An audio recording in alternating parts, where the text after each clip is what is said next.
Hello students, today I'm looking through a mirror. Mirror.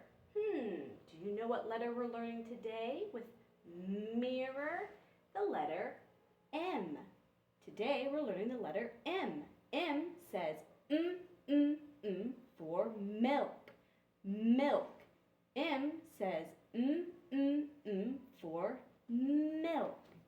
And monkey. And mouse, mop, and mittens. M says